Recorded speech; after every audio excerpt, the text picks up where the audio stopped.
gentlemen. Podcasting since 2005. You're listening to Gamertag Radio. With your hosts, podcaster Hall of Famer Danny Peña, the always opinionated Paris Lilly, and from outside of the norm, Peter Toledo. This is Gamertag Radio.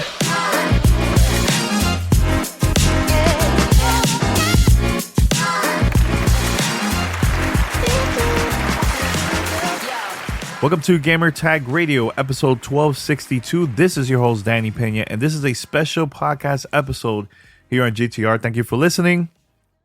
Just a few hours ago, Kind of Funny Xcast just released an interview with Phil Spencer about everything that's been going on for like the past few weeks, about the acquisition, getting blocked in UK. Also, the reviews of Redfall, and a bunch of other stuff, and it was a great interview. Shout out to Mike, to Gary, and also our very own Paris for doing this interview with Phil. I believe it was like around 40 something minutes or so, and this I highly recommend for you guys to watch this. Just go right now on either YouTube or any other podcast app and just search for the interview with Xcast and just check it out. So after that, there's been feedback about the interview from everybody, from the community, all over the news. And Paris decided to go on Twitter Spaces, and he recorded a session. People have been calling in and talk about their thoughts about the interview overall. And it was a great conversation. I actually recorded it. I texted actually Paris. I'm like, hey, Paris, this is a good Spaces. I'm going to put it on the podcast and everything. So I know we did that a couple weeks back. We did that with previous Spaces that he recorded and everything. So I'm going to play this Twitter Spaces about the reaction of the interview with Phil Spencer. And I would like for you guys to check it out and let me know your thoughts. Remember to send emails to us, questions and all that stuff, all through SpeakPipe, our official hotline. And we'll play it here on Gamertag Radio. So here's how you could contact us. Send us your feedback or questions. Give us a call at 786-273-7GTR. Email us at fanmail@gamertagradio.com or leave a message on speakpipe.com/gamertagradio. All right, so let's play this Twitter Spaces, and we'll be back next week with a brand new episode of Gamertag Radio. Thank you, everyone, for listening, and enjoy the conversation. Here it goes. You're listening to Gamertag Radio.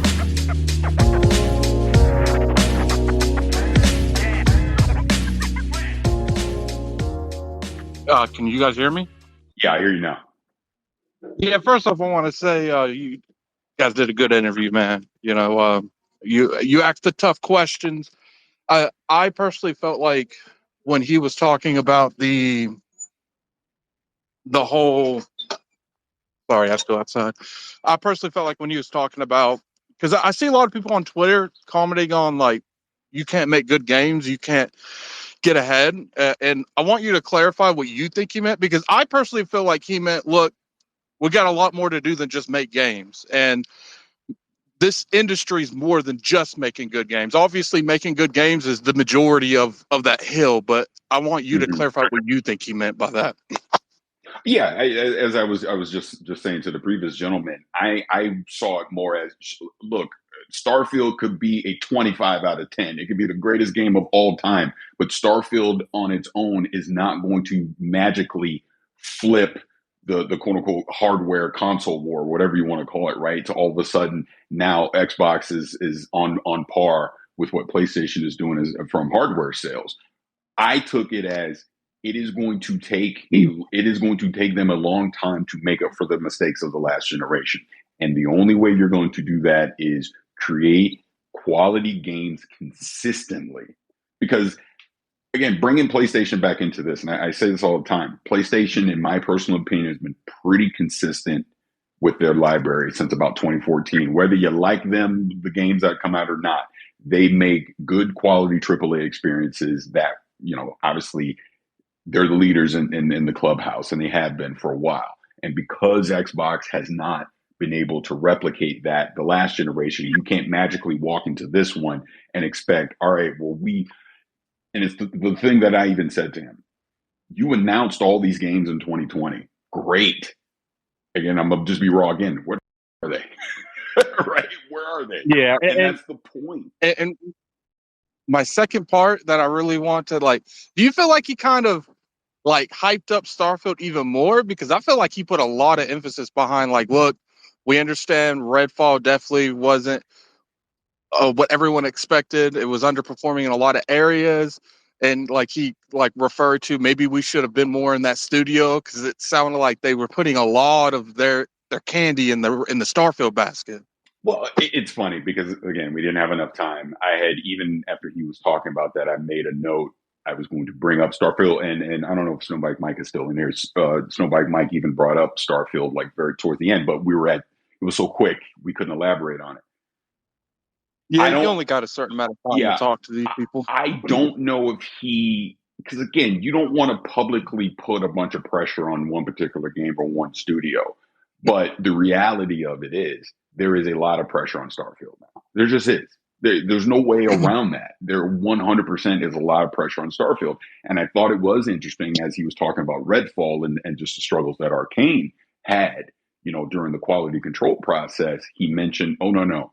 We got our people and resources in there to help out Starfield a lot earlier in the process. I think, and again, I don't know nothing, but in my personal opinion, they know there needs to be all hands on deck for that game. That is the flagship game for 2023. And this is why I even said to Phil, you should have just delayed Redfall. Redfall should have never come out now, in my opinion, because and I said this on the Xcast prior, it is doing more damage being launched than it would have said, oh, we're delaying it to 2024, because you were charging me $70 for this. And he acknowledged in an interview, but you're charging me $70 for this.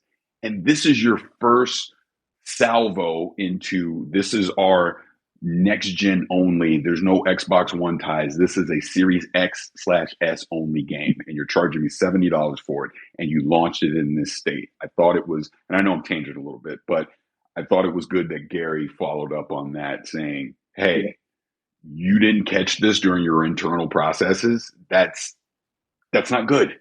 That's not good. This game, whether this was Arcane's creative vision or not, this was not ready for prime time. And it damn sure wasn't ready to be your first vision of what next gen, showing the power of the Series X and everything that you can do. They'd have been better off saying, you know what, Redfall just ain't ready yet. We're giving Arcane more time. See you in 2024. Starfield in September. They'd have been better off doing that. Yeah, absolutely. In my personal opinion. My last question before I head out of here. Do you think this is the most pressure Phil's been under the entire time he's been in this position? How could it not be? I would say from a pressure standpoint, it's as much, if not more, than when he initially took the job. From back at the start of the Xbox One, because there was obviously a lot of heavy lifting and work that needed to be done during the Xbox One era to even get to this point. And that's why I even said specifically, I have been a fan of what Xbox has been building since about 2016, because all the services and everything is lining up perfect except for one critical thing: consistent quality games from their internal studios. That is literally the last piece. And he said it during the interview. I don't expect you to believe me at this point. I don't expect anyone to believe that we're going to do this until you start having these games with a controller in your hand. You're playing these games. At this point, Showcase can be all the glitz and glamour it wants to be. Great. Give me Starfield. Give me Hellblade. Give me Avowed. Give me Perfect Dark. Give me whatever the hell Compulsion Games is working on. Explain to me what Everwild is. Until they start doing that, it's lip service. And he knows that. And that's why you could tell as we were talking to him, there is clearly a frustration at his level over this, because they know they have to start delivering.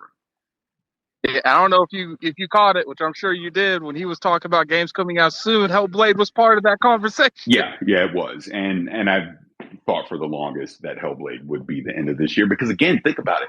Hellblade 2 was the first game that we saw in 2019, along with the reveal of the Series X. We're now in 2023. It better come out. It needs to come out. Yeah. If it's not, then be crystal clear. Again, communication, be crystal clear as to why Ninja Theory needs more time, why we're entering year, I guess, 5 of knowing about this game if it does not come out at the end of this year. Yeah, I hear you. So I'll get going because I know there's some other people want to talk. First off, I do want to, it was a good interview, Paris. It was a good. We disagree a lot, but this is something we don't disagree on. That was a good interview. Well, stop being wrong about stuff. I'm kidding. All right, you guys have a good day. All right, I'll catch you later, man. No, Ed is good people. Love Ed. He's right. We don't always have to agree. But let me see who's next, and I'm going to try and go through this a little more quickly here. Can you hear me? Absolutely. How you doing? How you doing? Good. I wanted to state that personally, I don't believe Redfall would have ever been ready on UE4. I felt like the scope was too high. But also, a lot of these engines like UE, Unity, all the popular engines, they're not really fully capable of taking advantage of DX12U. And so a lot of these teams have to modify these engines with their own code and essentially making their own engine based on like Unreal, for example. Now, Unreal utilizes mesh shaders and nanite and things of that nature. But what I'm trying to get to is that they're not the coalition, right? The coalition has a team of programmers. They have engineers out the yin yang, and that's how they can be masters of Unreal. So when these other teams, and I see that they're working on Unreal and they don't have the same amount of people, I automatically think disaster. And so and that's what you have been seeing from Unreal, and really and truly with the Jedi game, with Redfall, with a lot of these games. And so I feel like, as far as Xbox and the disappointment thing that people are feeling or whatnot, it's game development is hard. It really is. And I'm not giving them a pass. I really think that they need to remove the kids' gloves and actually grab it by the horns. And I'm not saying he's not trying, because obviously he is, but I feel like there has been a rubber banding here, because the Microsoft of old was very cutthroat. And this new Microsoft, I guess, is trying to be a little more gentler when it comes to the developer and forcing things. And so, and I can understand both perspectives, but there needs to be kind of like a middle ground here, or at least like 60% towards the right, And so that's just my take on it. I'm trying to make a game right now and get into their indie program. I have some things to complete, but I know where everything sits now, and so I don't believe I'm going to be utilizing Unreal unless something changes. Yeah. It was interesting what he said during that point, talking about Arcane Austin, and then at the end, when they did reach out for some assistance, they came in, the coalition and Rare came in to kind of help them because they had obviously more experience with the Unreal Engine. I think to your overall point of what you're saying is, because this is what I took from it, that it's clear that maybe Xbox has been a little too hands-off with some of their studios, especially obviously bringing in Bethesda. Bethesda's been pretty much running still as an independent company. It does seem like, because I think what he said was things that are early in the process, they're definitely more hands-on to kind of help guide them and get them in. But the ones that were coming in from the acquisition that were already in progress, they kind of stayed more hands-off. And they realize now, hey, even during the middle of a development cycle, maybe we do need to be a little more hands-on and come in and provide assistance and resources to these teams, because this is what I took from it. I am not saying this is the truth. This is what I took from it. I took from it that Arcane was working independently, doing their thing on Redfall, and Microsoft trusted their vision and their process, and we're not going to come in and meddle and micromanage because you were already in development. And that kind of backfired, because here we are getting to the last minute, already a year delay. Wait, we can't hit 60 frames. We can't do this. We can't do that. Please help us. When maybe Arcane should have asked for that help a year ago, 2 years ago. I don't know. But that's what I took from what he was saying. So I think the lessons learned that is going to come out of this, be it already the Xbox, the studios that are under Xbox or anybody else that they acquire, it sounds like they're going to work on their internal processes as far as quality control and getting resources to these teams. In other words, if you need help, say it. Don't be afraid to say you need help. And if you don't say it, we're going to come in earlier and want to see what your progress is. That's what I took from it, because hell, that's what I deal with my job every day now. You know what I mean? So I get it. And props to you for making a game and going through that process. Wishing you nothing but success on that. And as you get closer to it, absolutely tag me in a tweet or email or something. Let me know what your game is going to be. I would love to check it out. Nice. Thank you. Appreciate it. Well, hey, got more people coming up. I got a little more time. So thank you for coming up. Really appreciate it. Yes, sir. Thank you. All right. Looks like Ralphie bringing you up. Hey, hello. Hey, how you doing? Pretty good. Hey, Pierce, I wanted to start off just by thanking you for real journalism.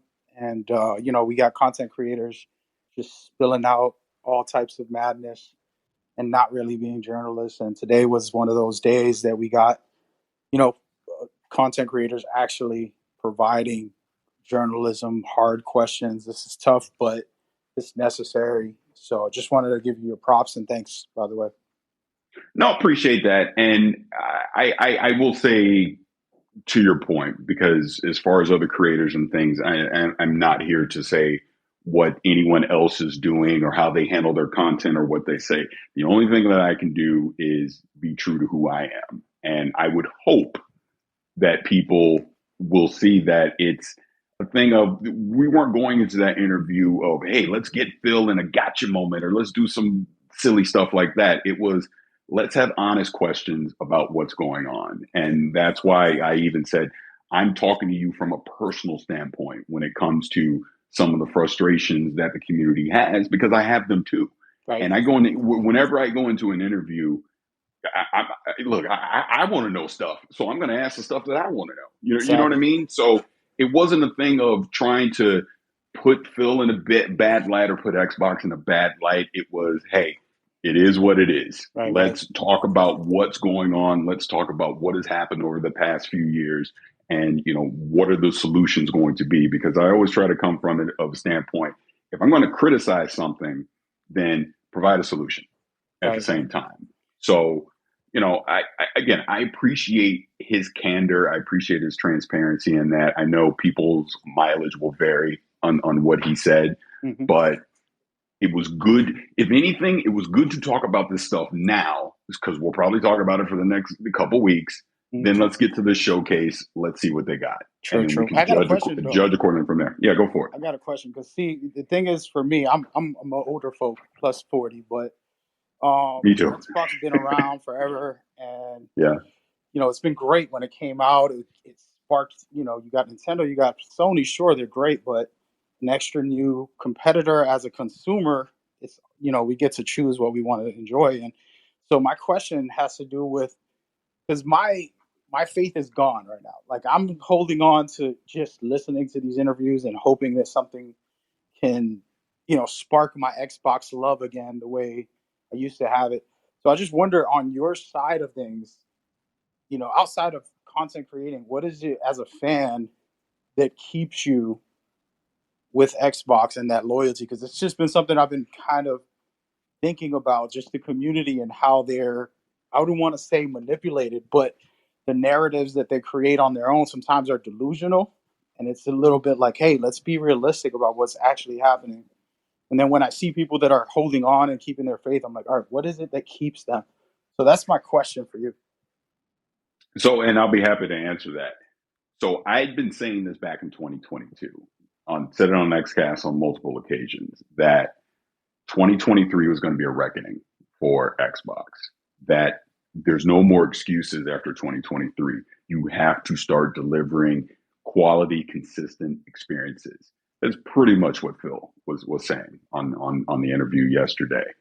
What keeps me around is I still have hope that they will deliver and reach that vision that they've had. As I said before, I like all the services. I love the ecosystem that they have built over the past few years. The missing component now is consistent titles from their internal studios.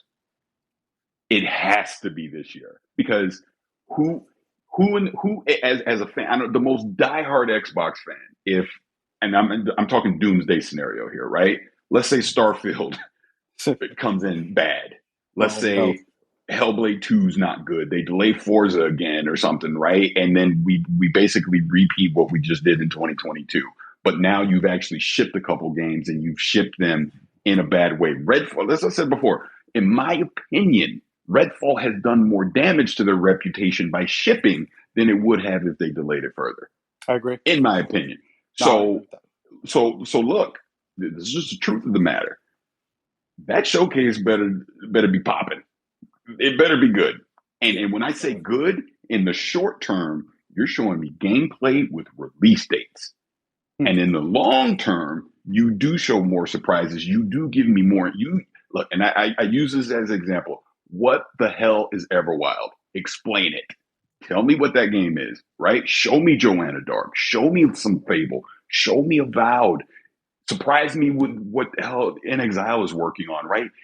That's what they got to do here in the short term to kind of restore some of the faith. Starfield has to be good. It has to be. Not maybe, not kinda. I better not go on Xcast or Gamertag Radio for the Starfield review and go, you know what? It was okay. 3 out of 5. That's not good enough. It's not. It has to be better than that. And then follow that up with the reputation that Turn 10 has. Turn 10 is great. Then follow that up with whatever Hellblade 2 is going to be from Ninja Theory. Realize the visions and the quality that they've been telling us we were going to get from their internal studios. That's what they have to do to keep my faith personally. Gotcha. You're right, and I'm sure that's what other people think too.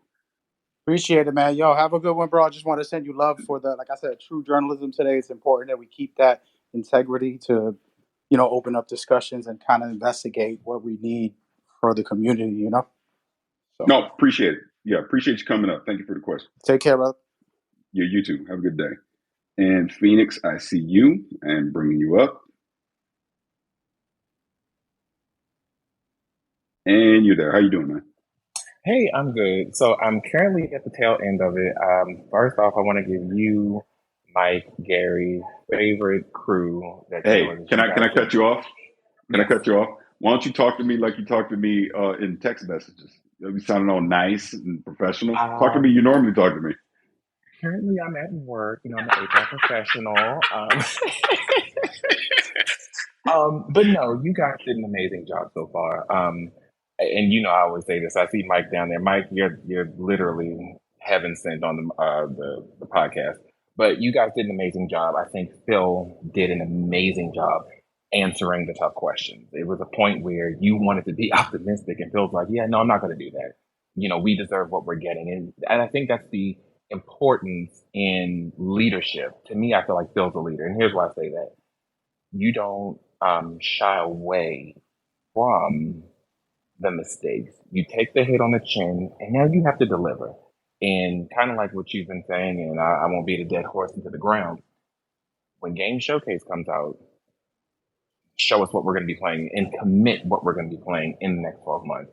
Like you said, when Starfield comes out, that game has to be everything that the expectations for that game is. It cannot be anything less. So just giving you shout outs and praise that you guys did an amazing, amazing job. Such a great interview, and shout out to Phil for taking it on the chin. And now it's kind of show and prove at this point, because as a community, we're tired of hearing talking. We want to see action. So I'll say that and I'll be quiet. No, absolutely. You're right. And I just brought Eagle fan up because you can stay up here if you want. But no, I appreciate it. And, like I said, it is what it is at this point. This is the current state of where Xbox is. I give kudos to Phil for still doing the interview, because they easily could have said, well, we're going to reschedule this and we'll do it at Summer Game Fest or something, right? They easily could have said that and I wouldn't have blamed them. But he did it.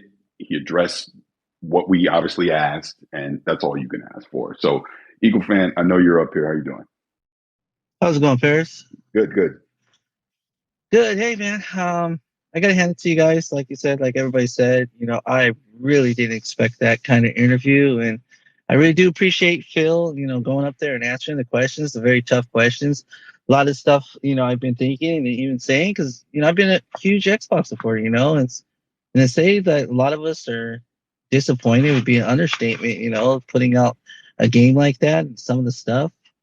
I've been saying, there's a, he reiterated, there's a, it all falls on him. And if the mistakes keeps on happening, it's kind of like he might have to be replaced. I was really shocked that he'd say that though, but it's kind of the reality of the stuff. There's quality control and something's is obviously missing right there when he's saying when they scored it internally, it was double the digits, way lower than they thought. So it's kind of like, you got to reevaluate that kind of stuff. He's got to go in.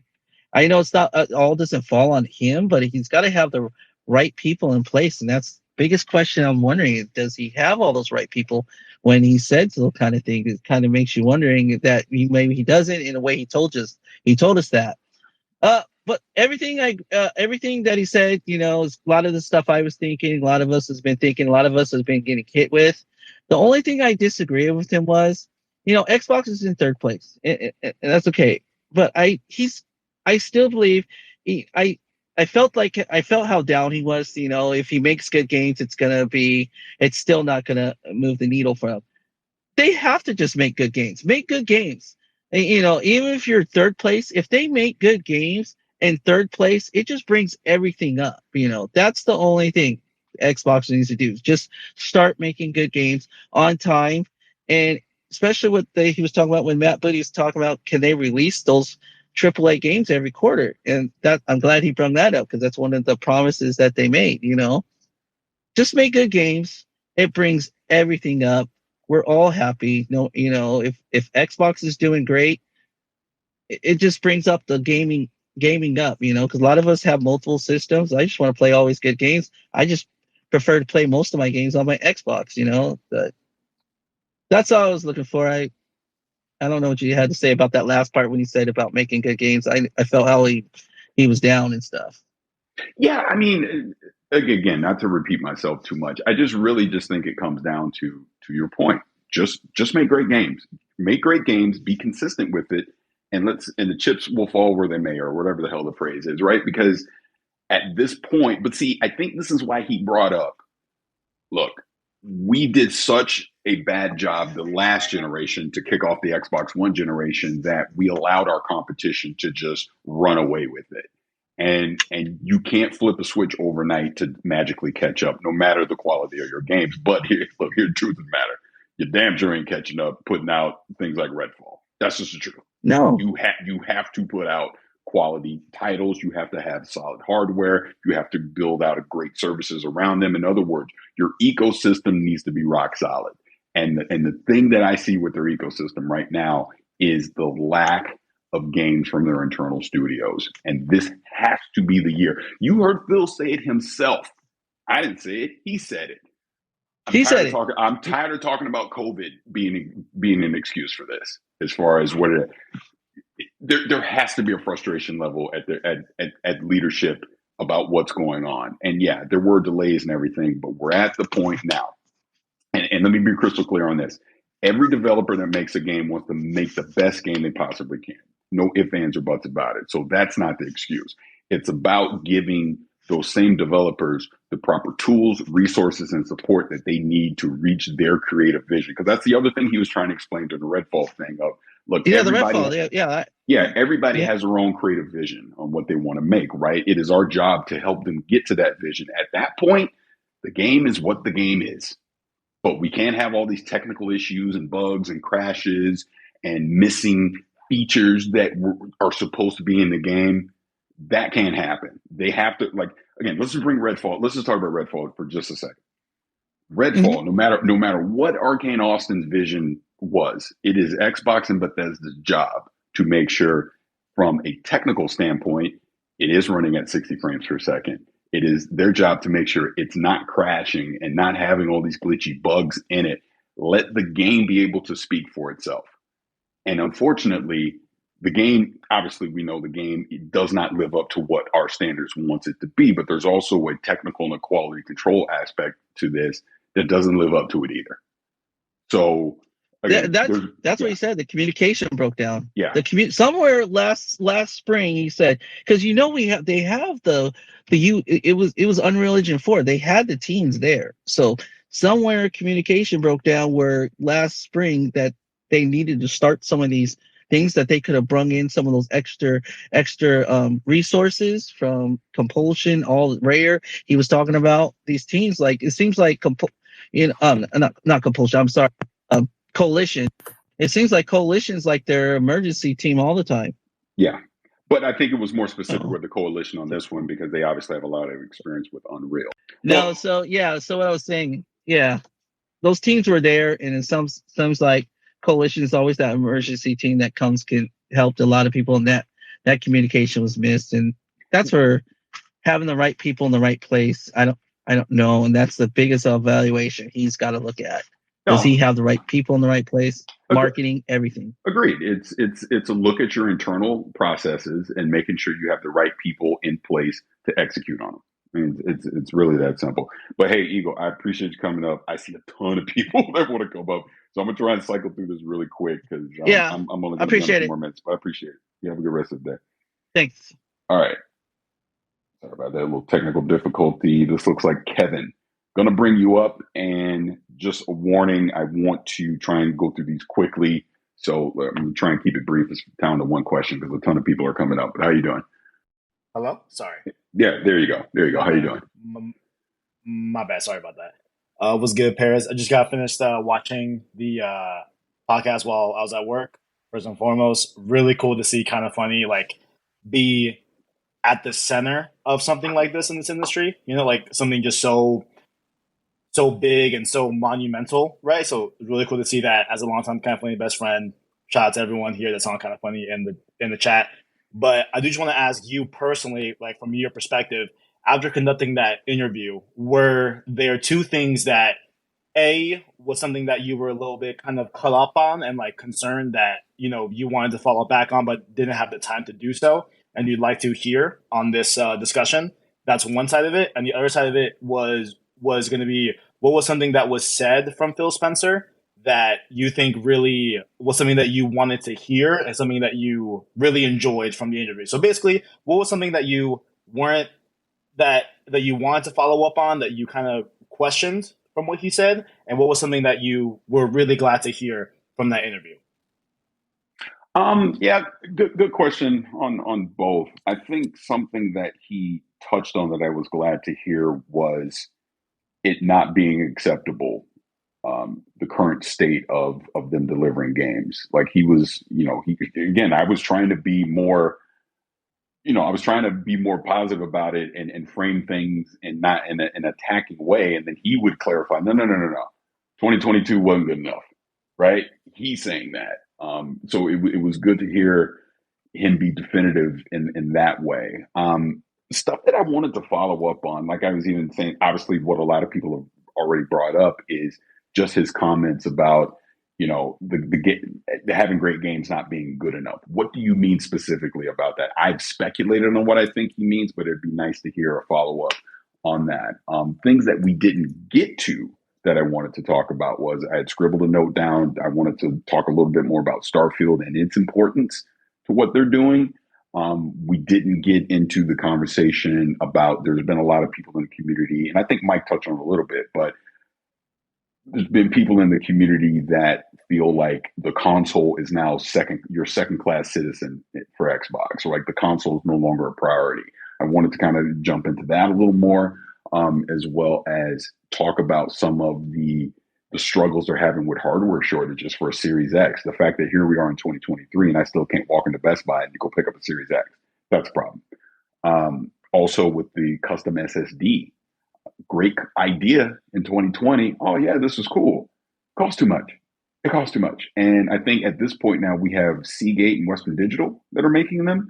Are more vendors going? Because if more vendors are making them, right, competition is going to lower the price. So I kind of wanted to talk about that too. I also wanted to bring up the Asus, the ROG, the ROG, or whatever you call it, the Alley. I wanted to talk about that and kind of their ambitions in the handheld market as well. So trust me, I had a list. I had a long list of stuff I wanted to talk about, but we just simply didn't have enough time. Yeah, definitely. Like, I shared like a similar thing where like I was really kind of like I'd open like, hey, like that was a really good move of him, like, you know, not letting any slack, you know, go by, right? Being like, nah, like this is a serious thing. Should not have launched in this way. He like took a lot of accountability towards that.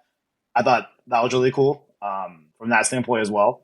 But I did peep that he brought up that Asus ROG Ally. Like I was like, okay, yeah, that was interesting. Like it wasn't said prematurely. It was him that brought it up by name, verbatim. So I thought that was very interesting too. So don't want to take too much of your time. Pleasure talking to you, Paris. Great interview. Great job. Kind of funny. I see Mike in here. Blessing. Danny. Shout out to y'all. Jared, my boy, was good. All right. Have a good one, Paris. Thank you. Hey, yeah, you too. Appreciate it. And yeah, shout out to everybody from Kind of Funny in here, and obviously Danny, Gamertag Radio. That's my brother. You know, I can't do any of this stuff without them, and just all their support and everything, and just, you know, just the brotherhood and the family that we have making content and being able to have an opportunity with this platform to talk to the CEO of Xbox about stuff like that. I would not have any of these opportunities around any of those gentlemen. So truly appreciate them. All right, let's keep this going. And this is Leet Sanders bringing you up. And I think you're still connecting, and you're there. You're on mute. How you doing? Hi, Paris. How you doing? Good. You can hear me okay, yeah? Yeah, yes, I do. Yeah, excellent. I'm from the UK, so apologise about the CMA guys. Really do apologise about that. Yeah, as I echo Gary's things of like, can't believe that we're the cause of the problems at the moment, but hopefully it gets sorted. Anyway, great interview. I want to shout out to obviously the Kind of Funny crew and everything, because it was a fantastic interview, and it was. I kind of wanted to give Phil a little bit of a hug at times, because he looked like he was going through a bit of a bad time. So, but personally, I'm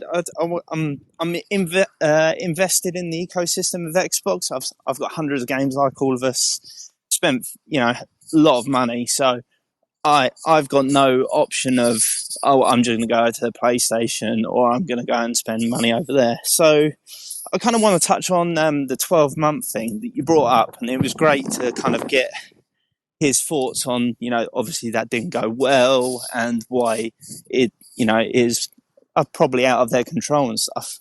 So what, in terms of this one, what are we hoping for? Are we hoping for this is the roadmap for the next year up until June, or are we hoping for, right, this is what's happening in 23, 24, 25, this is the slate of games for these quarters that we're getting games for? Because he's saying that he can see it. He's saying that we've obviously got Forza, Starfield, Hellblade, which I believe is going to be the start of 24, personally. But then what are we hoping for? What are you hoping for in terms of that? Yeah, so I brought that up because even going back to last year when they did the 12-month thing, my initial thoughts at that time was, hey, great concept if you deliver on it. They didn't deliver on it. And that's why I brought it up. And obviously you could tell that is a sticking point for him too, that they did not deliver on it. So I think, and this is why I was trying to understand, what's the balance going to be moving forward of what you're going to show now, what you're going to put release dates on, but also have an eye towards the future, and not like here's the thing, and I'm gonna answer your total question, but here's the thing that I don't want to see. I don't want to see a repeat of 2020 where you showed me a Avowed in 2020 and here it is 3 years later and I still don't know anything. If you're going to show me something, keep me updated on it. I'm not saying every month. I'm not saying, every quarter, but a nice check-in once a year on something. So at least I know this is still top of mind, and I can start getting more information on it as you ramp up to the release process. Like I jokingly had said to Danny probably a couple years ago on the podcast, I was like, man, at the earliest we're getting Fable is 2025. Does anyone not believe that now? I think that looks kind of the case, right? So you showed that to me in 2020, and I've not heard a thing about it since. Don't do that again. If a game's going to be 4 or 5 years away from when you reveal it, either keep me updated on it or don't reveal it 4 or 5 years away. Reveal it closer to the time that it's going to come out. So that's the balance that they have to figure out on what they're going to do. You showed me Joanna Dark and she went away. Where is she? I don't know. Everwild. I don't know. You see what I'm saying? So they got to find a cadence on that makes sense. Now, and again, I was bring PlayStation into it. PlayStation hasn't been perfect with that. They've obviously done that over the years too. But I think I even remember Sean Layden specifically talking about, look, we got to stop doing that. You know what I mean? So I hope Xbox gets into that too. I thought it was very aggressive to do the 12-month thing. But if you're going to be that aggressive, you have to 90% deliver on that. Whereas two of the major games, honestly, the two biggest games that they promised in the 12-month period will not make that 12-month period. That's a problem. You can't do that. If you're telling me I'm getting Starfield and Forza within 12 months, and really I'm getting them closer to 18 months, don't promise it. They'd have been better off doing that showcase the way they did, saying games that you can expect in 2023. And that would have worked a lot better, in my personal opinion. So that's just kind of my thought on it. I appreciate that, man. Thank you very much. I'll leave and I'll let others come in to chat. All right. Appreciate you coming up. Thank you. Cheers. All right. Looks like I got, because I'm going to end this at 9. So I got about 9 more minutes here. So try and quickly go through some more people that are requesting to come up. Looks like I got Games Hero bringing you up. All right. So I listened to the interview, right? And you made some good points and everything, right? Now I want to say, but go ahead. yeah. No, but listen. So I watched the interview, right? So you have some good points, but I want to say this, right? What Phil Spencer said about a lot of things about the quality control and everything, and I agree with him, right? Because the Redfall is unacceptable, right? I think that's probably one of the worst games they've made in a long time. But this is what I'm trying to say, right? When Microsoft makes some good games like Hi-Fi Rush and, Grounded or Forza Horizon 5, yeah, I know Halo Infinite is a very controversial game, but, in terms of quality, it was a really good game on launch. People have higher standards than Xbox than the competitors, right? Because whatever Microsoft does, there's a group of people still going to hate on Xbox. Doesn't matter what they do. Here's the thing. And I apologize for cutting you off. No. I know Go where ahead. you're going, and I'm gonna address that. Go ahead, dude. And I'm gonna curse again when I say this. Who gives a flying about those people? I don't care. I care about me.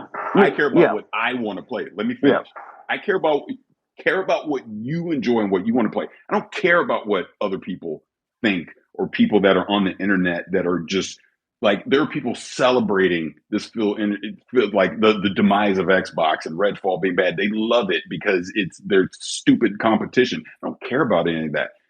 What I care about is deliver quality games consistently. That's it. That's all that I'm honestly looking for Xbox. I don't worry about what other people think. No, that's true. That's true. Because I said it again, right? Redfall is unacceptable, right? Because there's no way you can ship a $70 game that is incomplete, it's 30 frames per second, and don't get me wrong, the concept is actually good, but the execution is really bad. Now, this is my problem, right? Is that Microsoft, I don't think they have a problem with leadership. I think that they just need to stop making these games as a service and just focus on a complete game when it comes out. Then you add more to it. Like Sea of Thieves, right? Look, Sea of Thieves, when it first came out, it was trash. But look at what happened over the years. It's actually a very good game. So it's just that when Microsoft does something like in their own vision, because the problem is that a lot of people want Microsoft to make like Sony games or like complete games, but it's just that what Phil Spencer in the interview says that we're going to fix Redfall later, but why do you ship this in the first place? That's what I'm trying to figure out. Look, like I Paris? said, yeah, no, I'm here. Look, I get what you're saying, and as I said previously, Redfall they'd have been better off delaying that game. Yeah, but Even go ahead. If he delay the game like 3 months, it's still gonna fix the core gameplay. You don't hear me saying 3 months. He even said that in the interview, and I so badly want to chime in and go, no, delay it another year if that's what you need to do. Nah, this shit shouldn't get delayed like 3 years, dude. Like that's how bad it is, dude.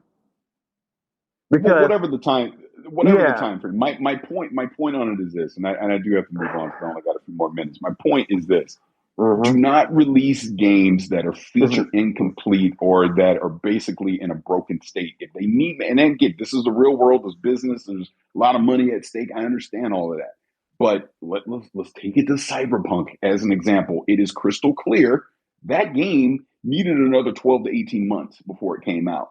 I look at Redfall, I think the same exact thing. And that's what I'm saying. And we're not in those rooms. We're not the decision makers. I will never know the truth on why that game came out when it did. All I know is this is a bad representation of what Xbox Game Studios is trying to do. Paris. Also, you need to tell Phil Spencer to make more physical copies of the games. Because that's what's upsetting. Because I don't understand why Microsoft.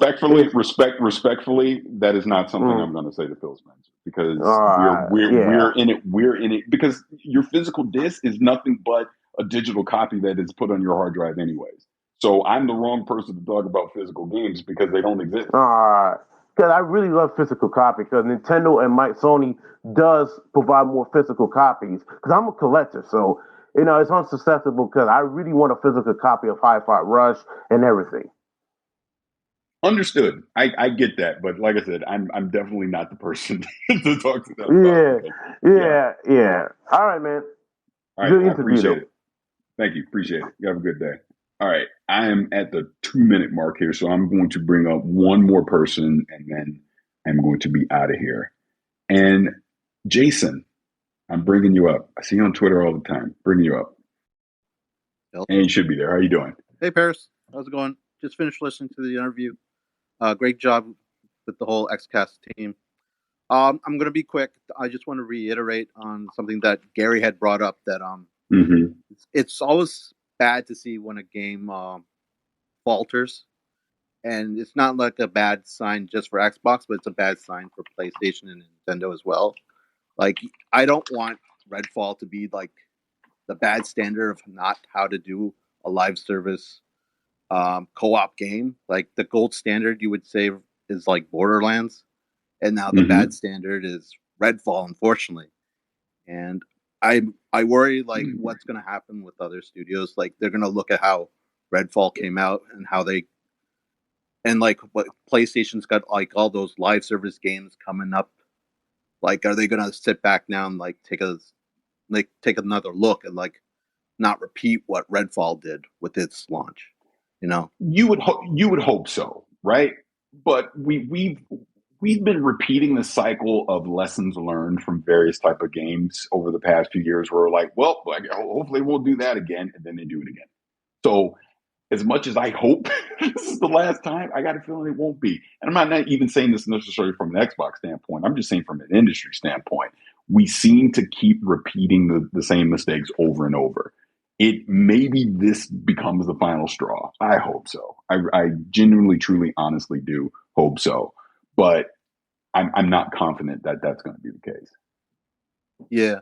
And the other thing I worry, though, that this is going to be another dead IP. And like, I don't want that to happen. Like, kind of like with Days Gone with PlayStation, when they released that game hot and it had needed patches and patches, and it's like, well, they're not going to move forward on a Days Gone 2.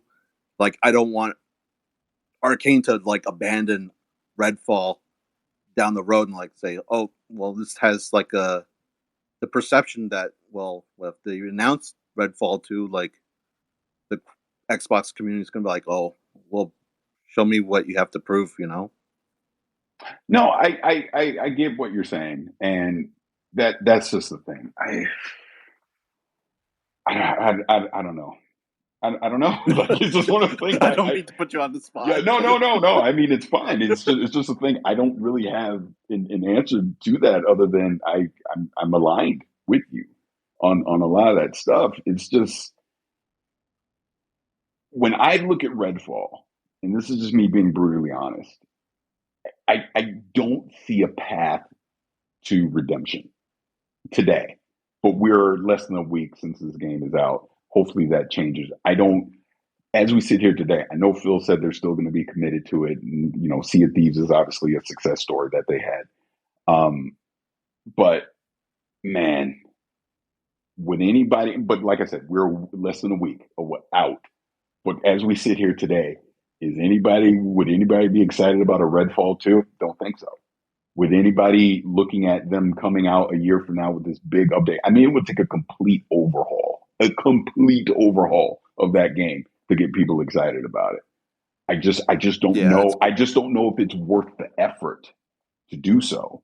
You might just have to chalk this one up to, hey, it is what it is, and you move on, and you let Arcane move on to doing something. Like, let me say this real quick.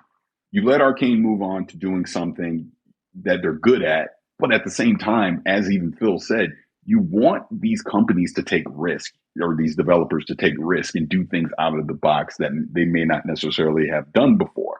That happens. Exactly. Let's just talk CD Projekt Red as an example. CD Projekt Red had absolutely no experience doing an open world game, but they did one and became The Witcher 3, which is one of the greatest games ever made. Obviously, they followed that up with Cyberpunk, and they had some lessons learned that came out of that. But again, to another point, talking about Cyberpunk, I'm excited for Phantom Liberty, but Cyberpunk, like it or not, like I play Cyberpunk right now. I've been replaying it and doing fun things. I think the game is in a good place, but it has a reputation from the way that it launched in 2020. Battlefield 2042 is another one that has a reputation with the way that it launched, right? Halo Infinite has a reputation, Go play Halo Infinite multiplayer right now. It's good, but you wouldn't know that. No one thinks that because it has a reputation. So to the thing that I was saying to Phil, and this is just, again, an industry problem. Stop releasing these games feature incomplete or in such a buggy state that perception is reality. You only get one chance at a first impression. And the problem that we're having right now is these first impressions, man, have not been good on some of these games. And it hurts the game long term versus maybe if you give it another 6 months, 12 months, get it in a good enough state. This is why Starfield is so important for them. As I wrap this up, Starfield is so important for them that its first impression has to be good. I don't need a scroll wall of text talking about we'll do better and we're going to come out with this patch. We're going to do this and we're going to do that. No. The game has to come out feature complete and in a mostly bug-free state, because this is just a reality. There's going to be some bugs. We know that, but not enough that it detracts away from the experience. And I think that's the point. That's where game development as a whole has to get, where when are we making the decision to ship something that we feel good about? Not, well, we'll fix it along the way. We're spending way too much damn money on these games to fix it along the way. It has to come out. When I was a kid, I popped my NES cartridge in and I'm playing Mario 3. I wasn't waiting on no damn patch because guess what? The internet didn't exist. There wasn't no way they were going to patch it. They had to make sure Super Mario Bros. 3 released in a complete state. And I understand game development is way more complex now than it was back then, but you get the point. Yes, development cycles are longer now. Yes, they're more complex. Yes, there are more teams that are working on these games. But at the end of the day, I'm the consumer. I'm the one that's spending the $70. I'm the one that's picking up the controller to play. And I have an expectation when I play these games. Redfall did not live up to any of them. And that's the problem. That game should have never shipped in the state that it's in. I don't care what nobody says. That's my personal opinion. It needed more time. You notice WB, after that state of play for Suicide Squad, they saw what we were saying. There was like, delay it. Yeah. Because they're going to, they know that game cannot come out in that state. Exactly. Imagine if, yeah, because think about it. Suicide Squad's supposed to be out right now. That's crazy. Again, no, nobody wanted that. So now it's going back in the oven to fix. Gotham Knights is another one that just came from Warner Brothers. Look how that launched. Hurt his reputation. Nobody's talking about it, wanting to play it. And that's what Xbox cannot let happen with Starfield, Forza, and we assume Hellblade 2 the rest of this year. Because if they do, it is going to hurt the entire Xbox Game Studios reputation long term. And everything that Phil was talking about not being able to catch up with PlayStation and all this stuff, yep, you won't, because no one will trust the product that is coming from your studios. You have to deliver quality experiences. You just do. Period. So I hope that answered it. I know I got a little rambling. Yeah. You've answered everything I needed. Yeah. Thank you, Paris. No, I appreciate it. You too. All right. So I went over a little time. I got to get ready for a big meeting that I have. So I know I didn't get to everybody. Sumo, I saw you down there. I was not ignoring you. I definitely want to have a dialogue with you at some point. But I appreciate everybody coming up. I appreciate all the comments, everything. But yeah, I'll do this again soon. But I know Kind of Funny is going to talk about the Phil interview. I'm going to be in the middle of another meeting, so that's why I kind of wanted to just do this, so I could kind of get my 2 cents out. Thanks for listening to Gamertag Radio. Be sure to like us on Facebook and follow us on Twitter.